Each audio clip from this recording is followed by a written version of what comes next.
Okay, everyone. I see we're still coming into the chat. If everyone wants to just say where they're from, what markets they're working while we wait for everyone to join in. I will say we got another great promo, obviously a great guest here today. So yeah, really excited for this. Just give it one more minute. Perfect. Love to see all the different areas.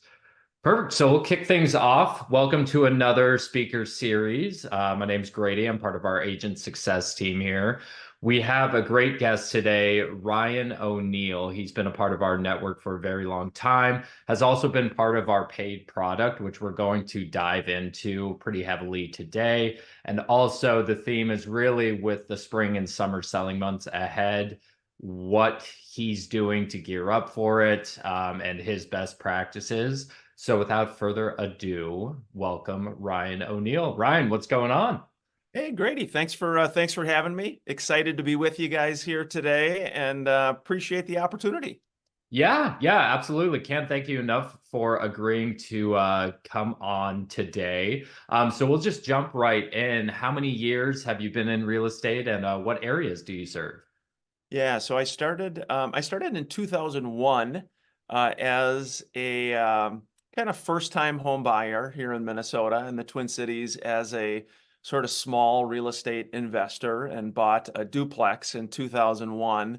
Got my real estate license in 2003. Worked with a lot of buyers, sellers, investors, those first number of years from like 2003 to about 2012. And then since that time have worked a lot kind of as our team's broker and sales manager. So our team is called the Minnesota Real Estate Team, and we're a group of agents really all over Minnesota, Western Wisconsin. And so, yeah, it's been 23 years. So I'm getting older, hopefully a little bit wiser. I love that. I love that. Well, that's why we brought you in is you've been in the game for a long time. Obviously, your expertise is there, and you've also seen a good ROI with some of our leads that we've provided. But before we jump into sold.com leads, Yeah. obviously, like I was just saying, we are on the midst of the busiest season for real estate. So I'm just curious what you're doing to gear up for this season. Anything different from last year? Any new approaches?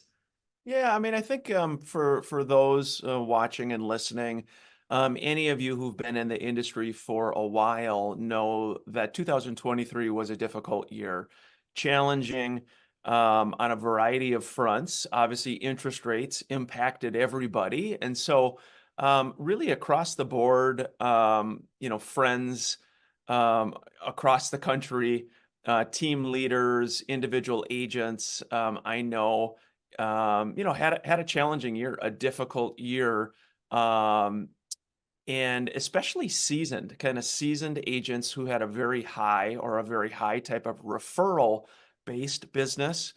Those agents really, I think, had a difficult time in 2023 with referrals, generally speaking, being down. Again, with the rise in interest rates, low inventory across the country. And so again, I think sort of beginning this year, give yourself a little bit of grace as an agent and as a broker to realize that again, last year was definitely a challenging year. I can tell already in 2024,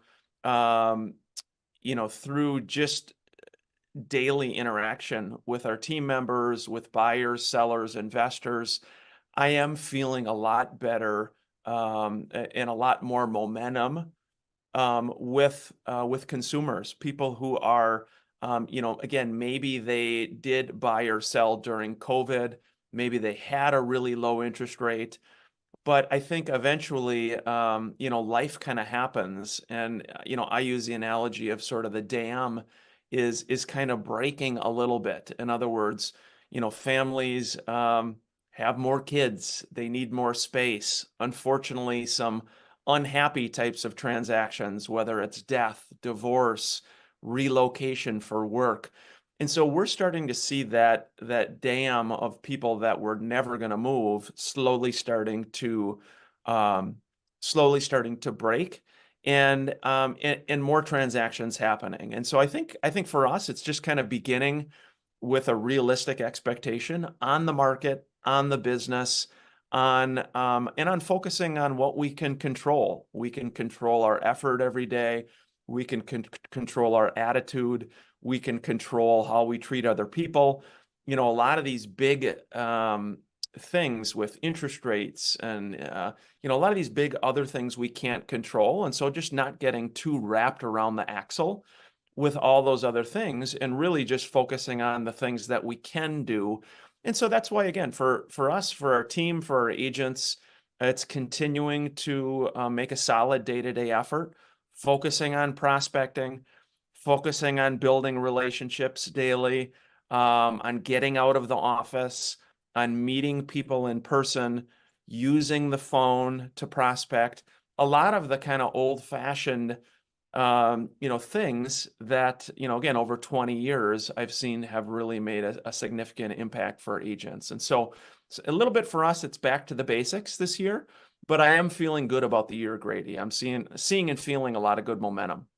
Yeah, yeah. Honestly, Ryan, we're seeing the same thing on our end. So it's just good that, I mean, 2023, no way around it, was a hell of a year for real estate in Yeah. general. So it's just great. I love the analogy, the dam breaking, because we're definitely seeing that on our end as well. And yeah, definitely there is a reason why people go back to the basics, right? It's because the basics themselves worked, and picking up the phone and dialing is one of our pillars here at sold.com to really see success. Yeah. Because as I'm sure you have experience, we do try to set the appointments for our agents on the agent's behalf. So you already have a good day and time to go out and meet that prospect, that lead.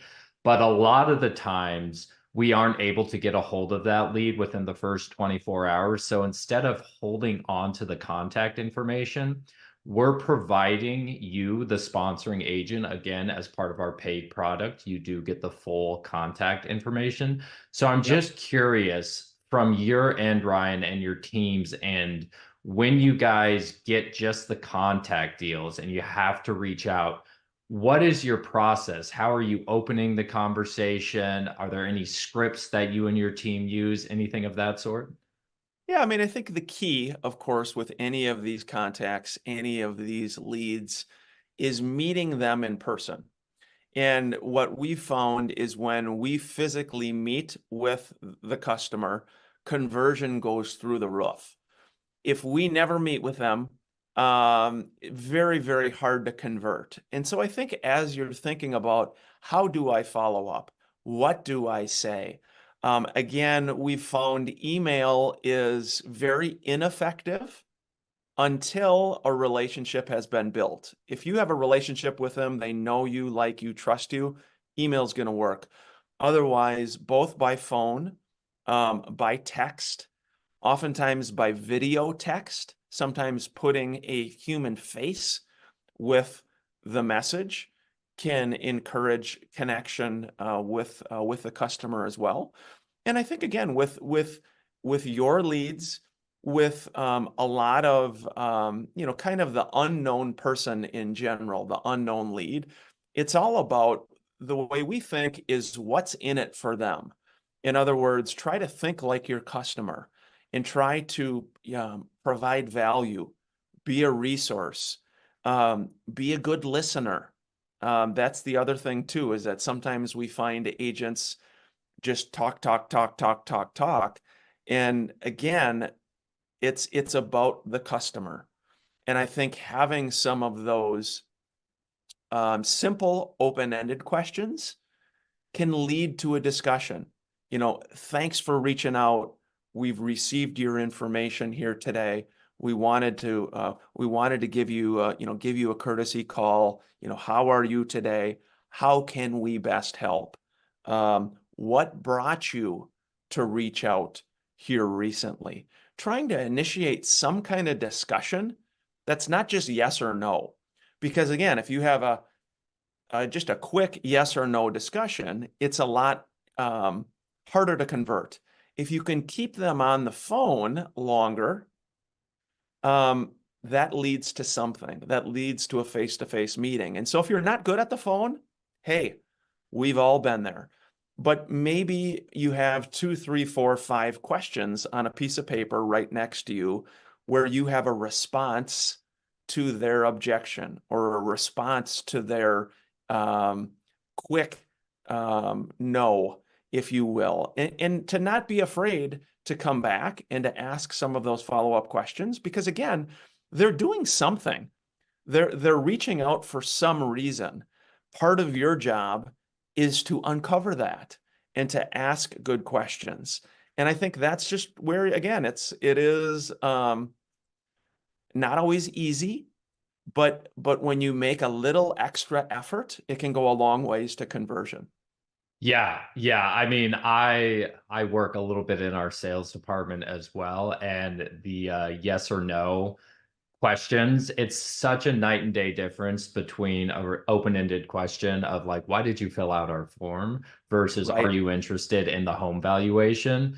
The amount of time that I spend on the phone with that first question versus the yes or no question is incredibly different. Like people Right. can easily say Right. no, especially with an email too. I love the video text too, the face to a name is a great unique approach to it because again, even text message, although it's more direct, it's still a lot easier to say yes or no to even an open-ended text message. So I love that.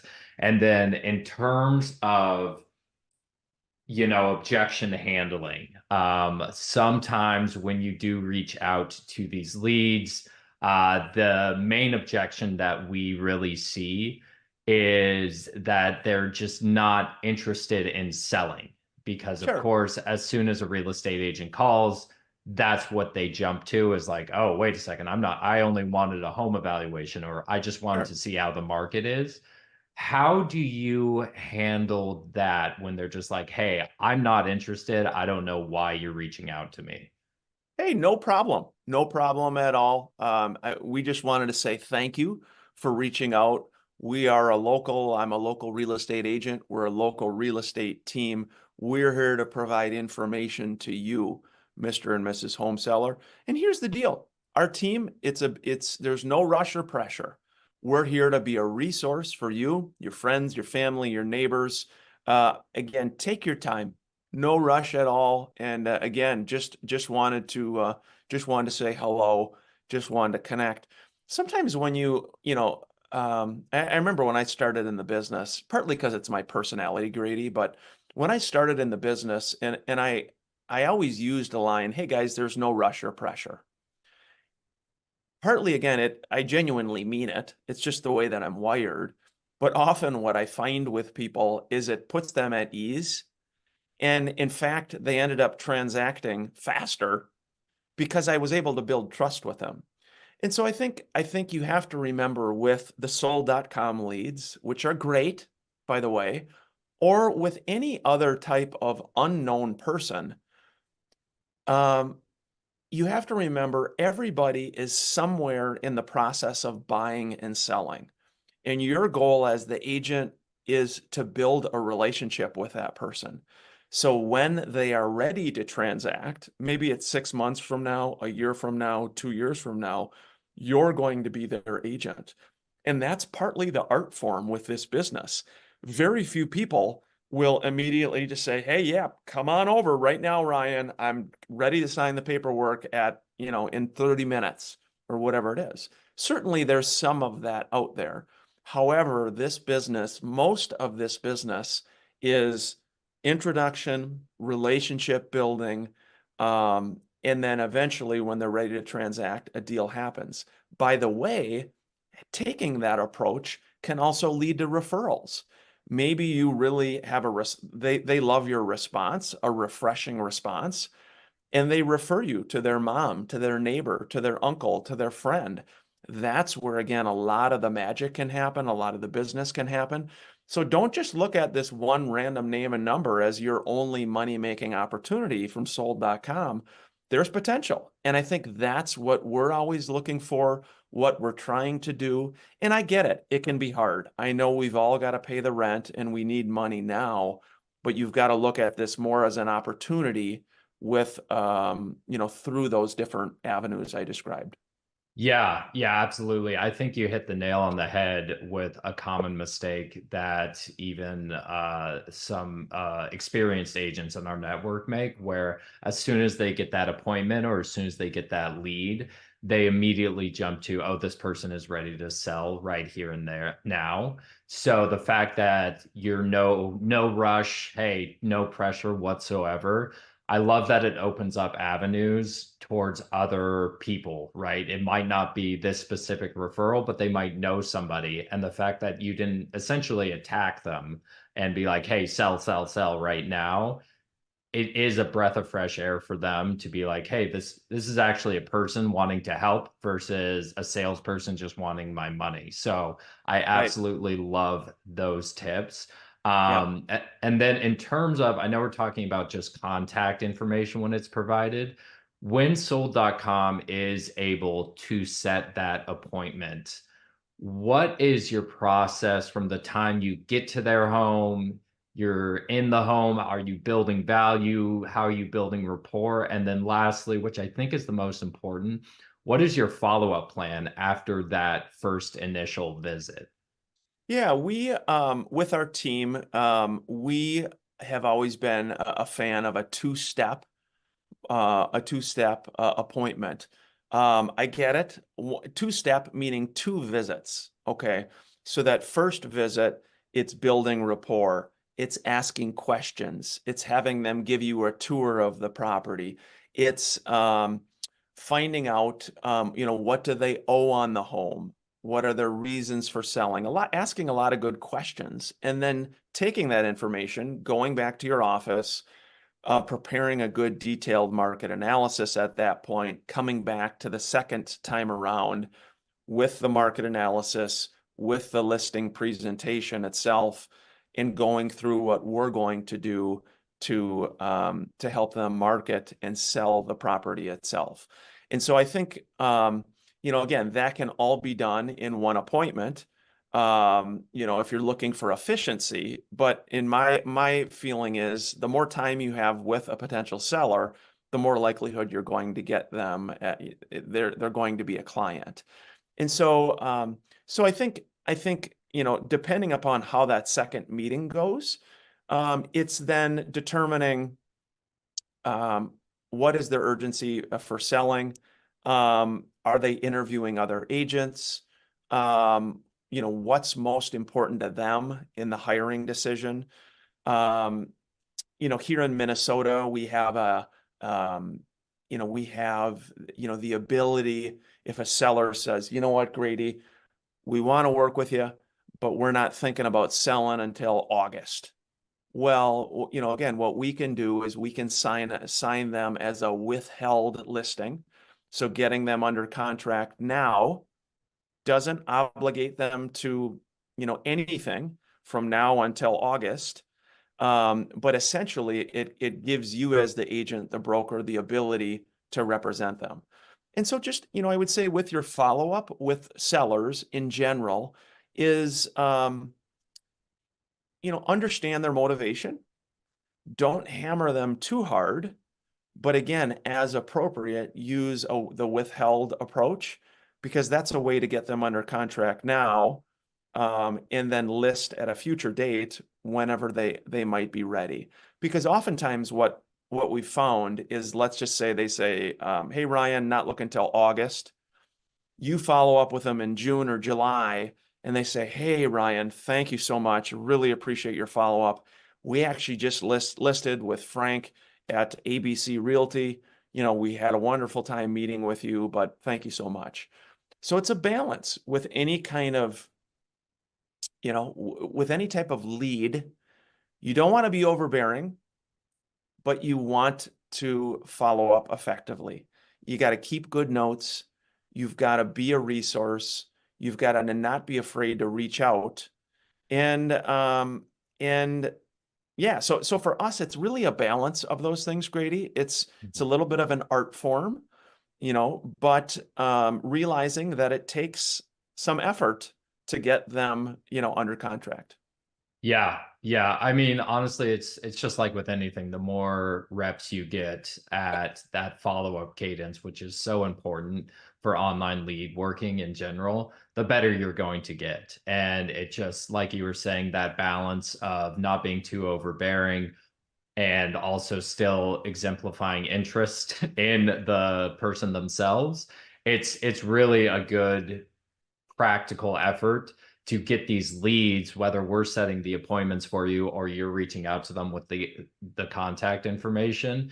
Yep. You can just look at it as practice of this is just growing my muscle of working leads, and it's giving me more opportunity. Now, Yep. obviously, with our paid product, which again, you are a member of, we are doing a special, by the way, guys, for this webinar. If you click the banner that is attached to this webinar, we are offering $55 zip codes specifically just for this webinar. You have 24 hours. So definitely hop on that. We'll post a link too in the chat so you guys can get in on this special. But in terms of Ryan getting those leads and paying especially for online advertising, as much as we want to see instant gratification, these do take time. So, what is words of advice for agents thinking about, signing up for us or just any online paid product? And what are some expectations that are going to be useful for these agents thinking about paying for leads? Yeah, I mean, I think we've really enjoyed working with Sold.com, with you and your team. And as you ask other agents or brokers, what should your expectation be with, for example, with a Sold.com platform?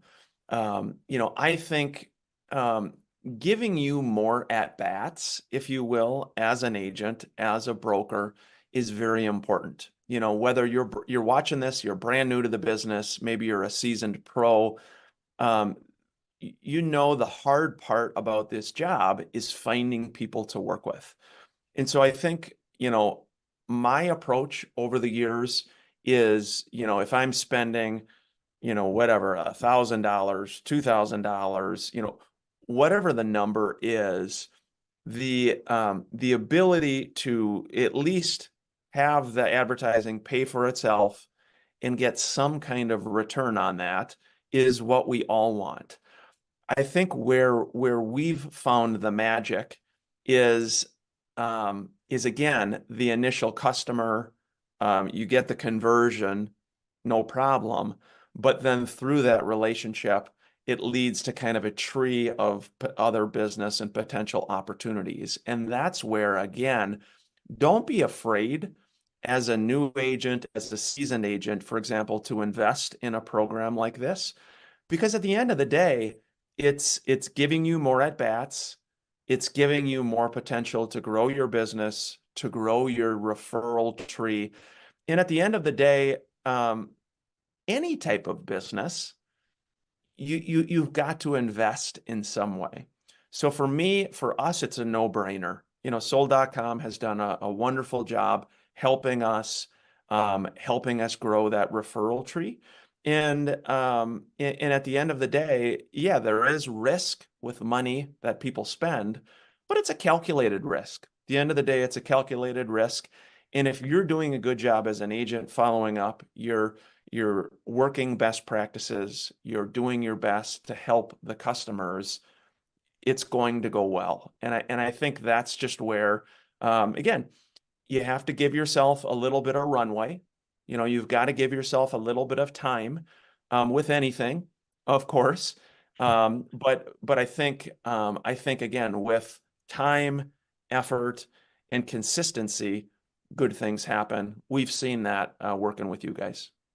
Perfect. Well, that's awesome to hear. And I do want to just go back to what you said at the very beginning. It's the most basic thing is more at bats, more at bats, more opportunity for yourself, for your team, and then for any agent thinking about signing up.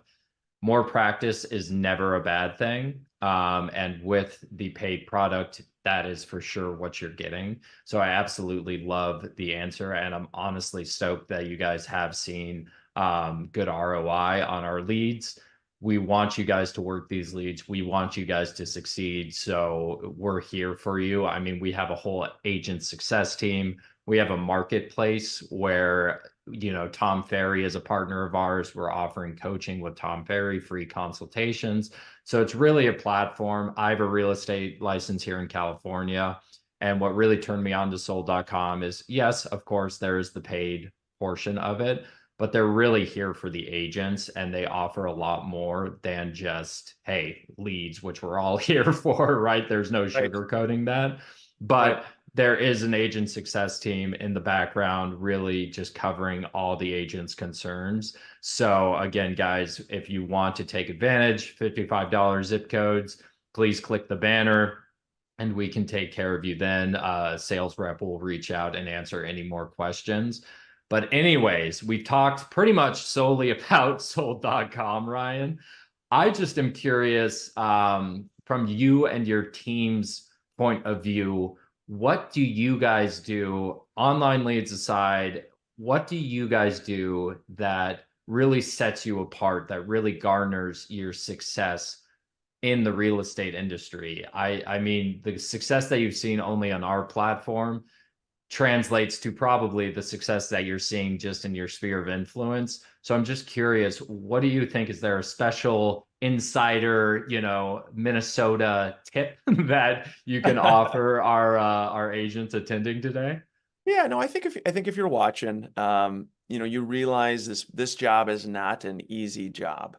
Um, Give yourself some time, give yourself some grace to build your business over time.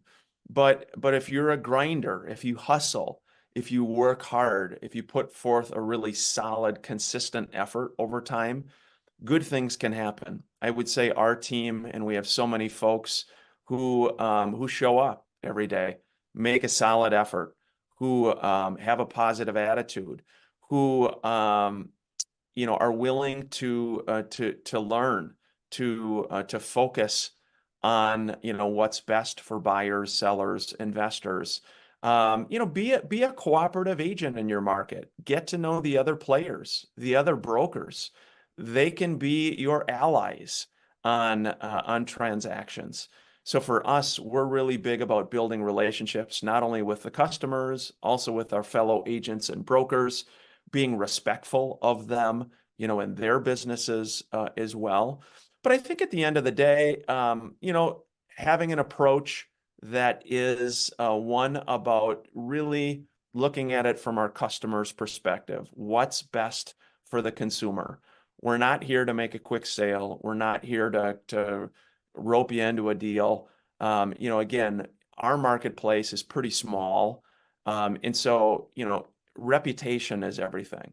And so we want to be known as a hardworking, a caring, honest, focused, customer centric real estate team and real estate agents. And so I think, yeah, just remember your reputation as agents and brokers does matter. And so, but this job, the number one tip I would say it's all about consistency of effort. The best agents on our team show up every day. They put in at least an 8-hour workday and they make a solid effort. And again, that's hard sometimes with this job because you don't have anybody looking over your shoulder. There's a lot of independence, but consistency is really the key. And so if you are inconsistent, maybe ask yourself, what could I do to become more consistent? Do I need a coach? Do I need an accountability group? Do I need to physically go to an office every day? Again, if you have a strong enough why that gets you out of bed, you're going to do really well with this. If you don't have a strong why, this job will be really hard. And again, with our team, I'm the first one to, if I sense that an agent, their heart's not in the game, I'll have a conversation with them and say, hey, what do you want to do? You want to be a musician? You want to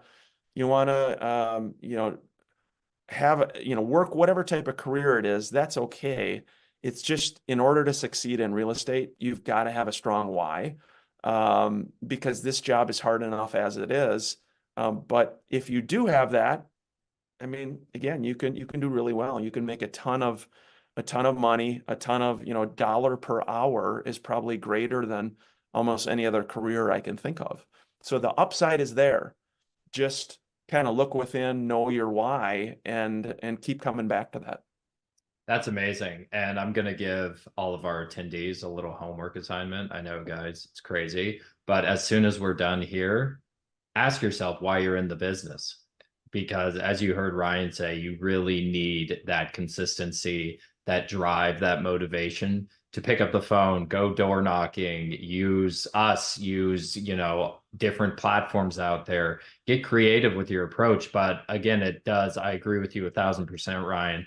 It all circles back to why you are in real estate in general. And if you don't have that answer of motivation, then yeah, definitely a coach might be good. Any other avenue that Ryan described, 1,000% explore that. Just because you don't have a good enough why right now doesn't mean you're just a little misguided. And something like a coach or just holding yourself accountable, a routine going into the office, that could be the easy fix. So that is my homework assignment for you guys. Don't hate me. I know it's school, but hey, listen, it's really useful, and I really appreciate that insight, Ryan, because I think it is easy to lose that sense of, hey, why am I doing this? Right. So exploring it is definitely something that we all should do. And then just in terms of, I know there are 1,000 different tools, CRMs, marketing platforms, social media. It can be overwhelming. So I'm just curious. Follow Up Boss is a tool that gets thrown out a lot on my end that I see. Is there or are there any tools that your team is consistently using and that you guys are seeing good results from? Yeah, I think as agents, don't get lost too much with kind of the CRM world. CRMs are very important, but oftentimes I find agents who spend a lot of time analyzing, strategizing, looking at all these different technologies, and they forget the humans. They forget the people. And so, as a very simple business practice, if I look back over, 20 years of doing this, I literally try to have a face-to-face meeting with somebody every day. And it could be, maybe a Starbucks, could be at a coffee shop, wherever you want to go. But I think if you're trying to build your business, look at yourself now here, 2024. If you look at yourself a year from now in 2025 and you say, look, I want to meet 50 new people. I want to build a relationship with 50 new people who I know. I get to know them. They get to know me. I guarantee your business is going to do very well. And so, of course, social media is a great way to do that. Joining a group, joining a Facebook group, getting involved in life, getting involved through your church, through your community, through your neighborhood, being a friend to others. As simple as all this stuff sounds, I find a lot of agents spend all this time trying to identify things with technology. And again, we use all different types of technology, of course, to find people who are looking to transact. But I think when it comes down to it, I think what's lost, Grady, is a lot of the human element of this business. And that's where I just think, again, whether you use a CRM like Follow Up Boss, whether you use a variety of the other one out there, that's okay. The key is, again, once you have the CRM, what are you doing to follow up with them, to engage with them, to build a relationship with them, to meet with those people? And so that's just something that we're doing. Some of our agents, um, again, use a variety of the different CRMs out there. But I think, again,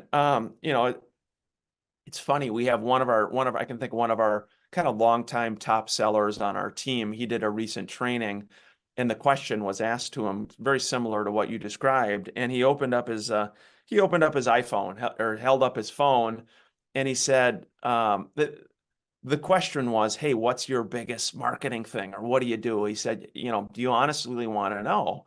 And everybody's like, "Well, of course. What are you doing?" And he opened up his contacts on his phone. He said, "What I do is I scroll through my contacts. I kind of do like a wheel, just scroll through it. I land on one, whoever that person is. I then call them up. His name's Rodolfo. I call him up. I say, 'Hey, Grady, this is Rodolfo. Hey, how are you, Grady? What's new? What's going on? Hey, how's your family doing? Uh, how, you know, how are things going?' Basically, just chatting, building a relationship, having a conversation, getting to know them, taking an interest in their life. He said it leads to discussion, it leads to meetings, it leads to referrals, it leads to questions of, 'Hey, Rodolfo, how's the real estate business? What are you doing?' It gives an opportunity to ask for referrals. Rodolfo will say, 'Hey, Grady, gosh, if you know of anybody else that may be looking to buy or sell, I'd be honored to help them. Yeah, honored to for any referrals.' So sometimes it's just the little things that we can do every day that can make a big difference. So don't be too hard on yourself. Technology is important. We're on it. We're trying to stay up with the latest and greatest. Drill back down to the human connection. Try to meet 25 new people this year, 50 new people, whatever it is. That will build your book of business. Yeah, I couldn't agree more. There's so much out there in terms of this is the latest, greatest, thing to help you solidify leads. And it's easy to forget that you are in a people business where that face-to-face meeting is so important. And with all the email marketing and text message marketing, it's so easy for agents to forget, hey, let's just get back to basics. Let's just meet up at that coffee shop. Let's talk about life. Let's see where you're at in the sales, the transaction part of buying or selling a home without, again, coming off so robotic, essentially, to where it's just another agent trying to get another dollar out of me. So I absolutely love that advice. And then in terms of we're coming up on time, so Yeah. I know there have been a lot of questions posted in the chat. What we're going to do is our agent success team will reach out to you guys that did ask a question and get you an answer because we're obviously up on time. So I do apologize. I promise I'm not ignoring you guys. But the last thing I like to ask our guests on these speaker series is newer agents or even agents that have been a part of the sold.com network specifically, what are any words of advice to working our platform, implementing it into getting that person-to-person meeting that we've really harped on today? Yeah, I would say feel free to give it a try. Again, more at bats helps. Realize the effort you put in does matter. By doing the program, by making a solid effort, by giving yourself some time to build relationships, that will allow for success with the program itself. And so it does require effort. There's no easy button in this job. But again, if you put forth a solid, consistent effort over time, good things are going to happen. That's amazing. Yeah, consistency is key. I know we've all heard it, but especially in the real estate industry, it couldn't be closer to the truth. So, Ryan, I can't thank you enough for all the advice you've shared. I mean, it's really insightful. Guys, remember the homework assignment. Ask yourself the why you're in this industry and really find that motivating answer. Because, like Ryan, things will start to happen and he's got 20 plus years of experience. So I'd like to think he knows a little bit of what he's talking about. So Ryan, again, can't thank you enough. And we'll definitely keep up with all your activities over in Minnesota. I know you guys are crushing it out there, so keep doing so. Yeah, no, thanks, man. Thanks for the opportunity. Appreciate what you and your team do, and thanks everybody for tuning in. I hope it was helpful.